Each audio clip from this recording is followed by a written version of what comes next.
Bom dia, com a paz do Senhor Jesus. Evangelho de João, capítulo 15, verso de número 5, declara-se assim: Eu sou a videira verdadeira, vós sois os ramos. Se alguém permanece em mim e eu nele, esse dá muito fruto. Sem mim, nada podeis fazer. O Senhor Jesus, ensinando aos apóstolos, ele faz essa revelação. Ele diz assim: Eu sou a videira, vós os ramos. Ou seja, Jesus é a videira verdadeira. O homem, aquele que serve a ele, são os ramos, os galhos dessa videira. E ele fala que se o homem, esse ramo, esse galho, permanecer nele, ele vai dar muito fruto, porque sem ele nada se pode fazer. Vejam vocês, todo homem, todo ser humano, conforme a Bíblia e conforme o contexto social, ele é visto, identificado por aquilo que ele produz, pelo seu fruto, ou fruto bom ou fruto ruim.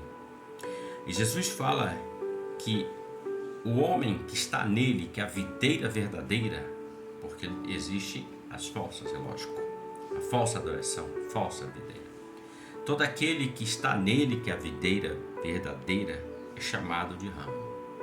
Quando você olha para uma árvore, você vê uma árvore frondosa e você vê os galhos, são os ramos. O fruto começa a nascer nos galhos e você colhe daquele fruto. Existem árvores que elas são lindas, o fruto é até lindo, mas quando você vai colher, o sabor não é bom, é ruim. Veja que quando Jesus está em Jericó, Zaqueu sobe numa figueira brava. Brava por quê? Porque o fruto que ela produzia não era doce, não tinha sabor. Era figueira, mas não tinha um fruto saboroso. A vida nossa, a vida do ser humano, a vida do homem de um modo geral, ele é como isso. Ele está em uma árvore e ele tem que escolher se ele vai ficar na videira verdadeira ou se ele vai ficar em outra árvore que não seja a verdadeira, produzindo os seus frutos. Aquele que está no Senhor, ele produz muito fruto, o fruto verdadeiro, de bom sabor, agradável. E com detalhe, ele diz que dá muito fruto. Aquele que permanecer em mim, esse vai dar muito fruto. Ou seja, quem permanece no Senhor. E para permanecer, isso fala de constância. Paulo fala em 1 Coríntios 15, 58, ele diz assim: Sejam firmes e constantes, sabendo que o vosso trabalho no Senhor não é vão. Ele está dizendo para ter firmeza, constância, abundância, sabendo que o nosso trabalho no Senhor não é vão. Porque nós estamos na videira que é Jesus. Os ramos produzem os seus frutos, mas isso tem que ter constância. Eu não posso produzir frutos hoje e amanhã não produzir. Não vai adiantar. O segredo é um só. Ele fala: todo ramo que está em mim, o Pai poda, porque o dono da vinha é o Deus Pai. Podar quer dizer cortar as pontas, retirar aquilo que não presta, aquilo que não vai gerar.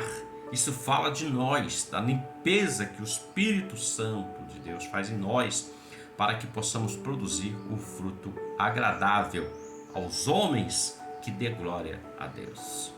Eu entendo que isto não é muito fácil, mas quando nós permitimos que o Senhor domine o nosso ser, nós nos confortamos, nós nos apoiamos nele, nos estribamos nele e não em outras coisas. E ele nos dá força para suportar as aflições desse tempo presente e produzir o fruto agradável. Ele diz: muito fruto, ou seja, nele, fora dele há uma produção. mas é um fruto de outro sabor. Não é aquele sabor que vai fazer com que o homem tenha prazer de ter o Senhor na vida dele e de encontrar o Senhor naquele grande dia quando ele partir desta vida. A vide fala da uva. A videira se compara-se à igreja. Jesus é o dono da igreja. Ele é a videira. E nele nós devemos produzir o bom fruto. O Espírito Santo, em Gálatas capítulo 5, fala o fruto do Espírito Santo, com 9 virtudes. Mas Paulo também fala de uma outra produção, que é as obras da carne, outro tipo de fruto. A escolha é nossa, lógico. Mas o Senhor está dizendo, sem mim você não pode fazer nada. Deixe que o Senhor mude. Deixe que o Senhor nos mude, porque eu preciso de mudança também. Deixe que o Senhor nos mude todos os dias. E aquilo que nós produzíamos sabendo que não glorificava a Deus, nós vamos nos abster. O Senhor nos dará força. O Senhor nos sustentará com a sua destra fiel. Ele é a videira. Você e eu somos o ramos. E o fruto não é para a nossa glória, mas é para a glória de Deus, Pai. Permita isso. Que Deus te abençoe. Reflita sobre esta palavra e que você tenha um dia maravilhoso com a graça de Deus. Ótimo dia para você com a paz do Senhor Jesus. Amém.